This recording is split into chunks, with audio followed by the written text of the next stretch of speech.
నమస్తే. Welcome to Andhraprabha. నేను ప్రియా కౌశిక్. ప్రస్తుతం మనతో పాటు ఆంధ్రప్రభ చీఫ్ ఎడిటర్ శర్మ గారు ఉన్నారు. వారితో మాట్లాడదాం.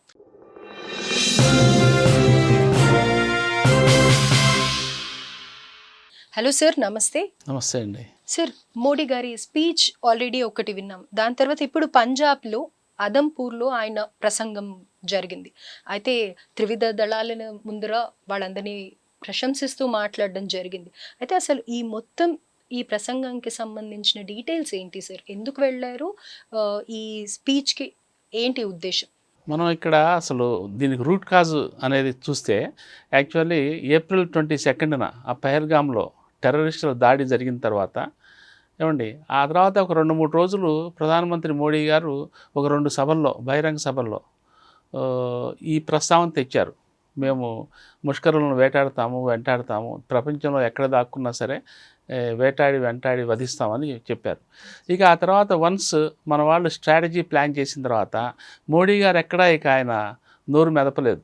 ఎంతసేపటికి డే అండ్ నైట్ స్ట్రాటజీస్, ఈ త్రివిధ దళాధిపతులతో మీటింగులు, హోమ్ మినిస్టర్తో మీటింగులు, అట్లాగే నేషనల్ సెక్యూరిటీ అడ్వైజర్ దోవల్తో మీటింగులు, ఏమండి రాజ్నాథ్ సింగ్ రక్షణ మంత్రితో ఇవే డే టైం అంతా కూడా ఆయన ఏ రోజుకి ఆ రోజు సమీక్షలు నిర్వహించడం, మనం ఎక్కడున్నాము, ఏమేమి రకంగా వ్యూహాలు పనుతాము, ఎట్లా ఎయిర్ ఫోర్స్ దాడి చేస్తున్నది, వీటన్నిటి మీద ఎప్పటికప్పుడు ఫ్రమ్ టైం టు టైం సమీక్షలు చేస్తూ సలహాలు ఇస్తూ కనిపించారు అంతే. ఇక తర్వాత వన్స్ ఎప్పుడైతే కాల్పుల విరమణ జరిగిందో, అనౌన్స్మెంట్ వచ్చిందో, ఇక ఆ తర్వాత మోడీ గారు నోరు విప్పారు.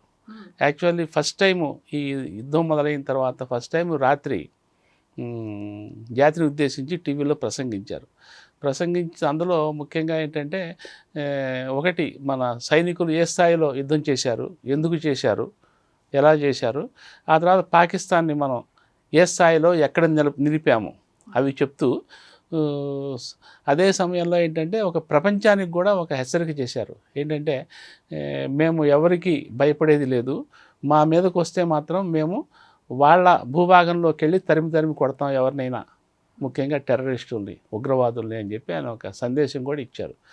ఇక ఆ తర్వాత నుంచి ఆయన అయితే అదే సమయంలో ఈ ఆపరేషన్ సింధూర్ కూడా ఆగిపోలేదు. ఎప్పుడైనా సరే ఎక్కడి నుంచి అయినా సరే మా భూభాగం మీద దాడి చేస్తే అది మేము యుద్ధ చర్యగానే భావిస్తాం.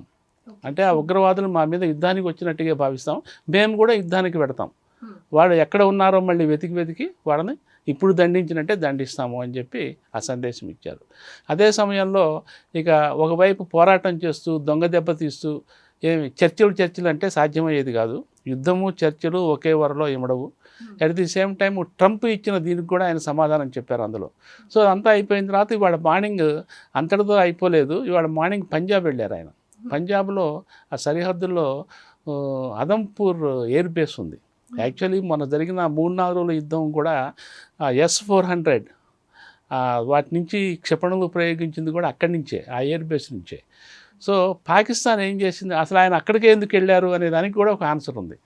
చూడండి, మిలిటరీ స్ట్రాటజీస్ ఎంత స్పాంటేనియస్గా, ఎంత అప్పటికప్పుడు ఫ్లాష్ వ్యూహాలు ఎట్లా పన్నుతారనే దానికి ఇది ఒక ఉదాహరణ. పాకిస్తాన్ ఏం చేస్తున్నదంటే తప్పుడు ప్రచారం చేస్తున్నది. ఆ అదంపూర్ బేసులో S-400 దీన్ని మిస్సైల్ విధ్వంసక దాన్ని మేము కూల్చేశాము, అక్కడ ఉన్న ఎయిర్ బేస్ని కూడా మేము పాడు చేశాము అని చెప్పి పాకిస్తాన్ ఎప్పుడో పాత ఫోటోల్ని మార్ఫింగ్ చేసి వాటిని ప్రచారం చేస్తున్నది. సో దానికి ప్రత్యక్ష సాక్ష్యం చెప్పడం కోసం ఏదో నోటిపరంగా ఎన్నిసార్లు చెప్పినా అది కన్వే కాకపోవచ్చని ప్రైమ్ మినిస్టర్ తెల్లవారేసరికి ఆ అదంపూర్ ఎయిర్ బేస్కి వెళ్ళారు. వెళ్ళి పక్కన ఒక నిటారుగా కనిపిస్తున్నది ఒక వెహికల్, అదే S-400 వెహికల్. దానిలో నుంచి ఒకే సమయంలో 4-5 చోట్లకి 4-5 టార్గెట్స్కి క్షిపణులు పంపించవచ్చు. మొన్న వార్లో హీరో. సో ఈ పాకిస్తాన్ ఏమో వాటిని విధ్వంసం చేశాము ఆ బేస్లో అని చెప్పి తప్పుడు ప్రచారం చేస్తుంటే, మీరేం విధ్వంసం చేయలేదని ప్రపంచానికి చెప్పడం కోసం ఆయన పంజాబ్ వెళ్ళి ఆ ఎయిర్ బేస్లో దాని ముందు నిలబడి సైనికులతో మాట్లాడి సైనికుల్ని అభినందించి అంటే సార్ ఇక్కడ ఈ పాకిస్తాన్ బుద్ధి ఏంటి అనేది అర్థం కావట్లేదు. ఇంత సీరియస్‌గా వార్ జరుగుతుంటే ప్రజల కోసం ఏం చేయాలి? ఆల్రెడీ అక్కడ బల్చిస్తాన్ కూడా అటాక్ చేస్తుంది. వాటి గురించి ఆలోచించకుండా ఇండియాపై తప్పుడు ప్రచారం ఎలా చేయాలి అన్న దాని మీదే కాన్సంట్రేట్ చేసినట్టుంది. ఎస్, అది మొదటి నుంచి కూడా పాకిస్తాన్ అట్లాగే అబద్ధాల మీద అది బతుకుతూ వచ్చింది. ఆ అబద్ధపు ప్రచారాలతోనే అది ఈవెన్ 1971 యుద్ధం అప్పుడు కూడా ఇందిరాగాంధీ గారు కూడా ఇటువంటి అబద్ధపు ప్రచారాలను ఫేస్ చేశారు. అయితే ఆవిడ కూడా సేమ్ ఇటువంటి కౌంటర్ స్ట్రాటజీలతోనే ఆవిడ అధిగమించారు. సో పాకిస్తాన్ ఏంటంటే మొదటి నుంచి భారత్ నుంచి చీలిపోయిన తర్వాత అది ఒక చిన్న దేశంగా ఒక ఇన్ఫీరియారిటీ ఫీలింగ్తో మానసికంగా ఇబ్బంది పడుతూ దాన్ని అధిగమించడం కోసమే కదా ఈ టెర్రరిస్టులను ప్రమాయించడము. భారత్ ఎప్పుడూ మనకంటే పై చేయిగా ఉండకూడదు, ముందుకు పోకూడదు అని చెప్పి దాని ఆర్థిక వ్యవస్థల మీద, ఆర్థిక సామాజిక వ్యవస్థల మీద దెబ్బ కొట్టాలనే ఉద్దేశంతో ఈ దొంగచాటుగా సరిహద్దుల్లో నుంచి టెర్రరిస్టుల్ని పెంచి పోషించి వాళ్ళని పంపించే కార్యక్రమాలు దశాబ్దాల తరబడి మనం చూస్తున్నాం. సో అది మొదటి నుంచి దానికి ఉన్న అలవాటే ఆ ఇన్ఫీరియారిటీ కాంప్లెక్స్ని అధిగమించడం కోసం ఇటువంటి పనులు చేస్తూ ఉంటుంది. సో మోరోవర్ ఏంటంటే ఇండియా ఒక స్టాటిక్ కంట్రీగా స్థిరపడిపోయి బలపడిపోతున్న తరుణంలో ఇండియాలో మన వ్యవస్థలన్నీ కూడా చాలా పకడ్బందీగా ఉంటాయి. ఏమండి, ఈ త్రివిధ దళాలు, ఆర్మీ పకడ్బందీగా ఉంటుంది. అట్లాగే ఏ విభాగానికి ఆ విభాగం, ఆర్మీ, ఎయిర్ ఫోర్స్, నేవీ, దేని స్వతంత్రం దానికి ఉంటుంది. వాటన్నిటికీ కలిపి ఒక ఉమ్మడి వ్యవస్థ ఉంది. ప్రెసిడెంట్ ఆఫ్ ఇండియా అనే ఒక ఉమ్మడి వ్యవస్థ ఉంది. ఇట్లా పక్కాగా ఇదే ఏ వ్యవస్థ దానికి అది పనిచేసుకుంటూ పోతుంటే భారతదేశం అంచెలంచెలుగా పైకి ఎదుగుతూ వస్తున్నది. అయితే పాకిస్తాన్లో దాన్ని ఇటువంటి వ్యవస్థను నిర్మించుకోలేకపోయినారు.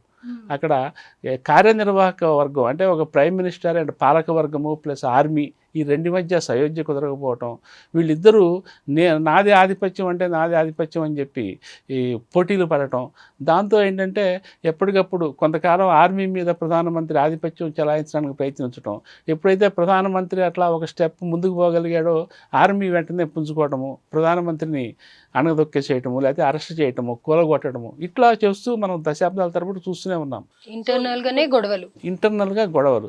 సో ఈ నేపథ్యంలో ఏంటంటే పాకిస్తాన్ అవతల వైపు బోర్డర్లో ఆఫ్ఘనిస్తాన్తో గొడవలు. ఆఫ్ఘనిస్తాన్ ఆ బెలూచిస్తాన్ ప్రావిన్స్లో అక్కడ ఆఫ్ఘాన్ మిలిటెంట్ దారులు మొదటి నుంచి, ఇప్పుడు బెలూచిస్తాన్ కూడా ఒక రకంగా ఇప్పుడు బంగ్లాదేశ్ లాగా అవతరించాలనే ఒక తపనతో అది పనిచేస్తున్నది.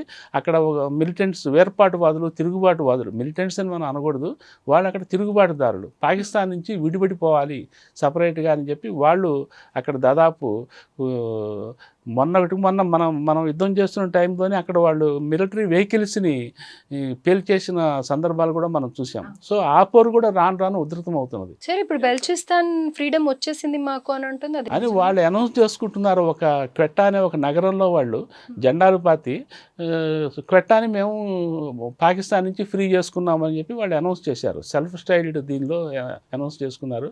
అయితే వాళ్ళు అదే టైంలో ఏంటంటే ఇండియా నుంచి మద్దతు కోరుతున్నారు.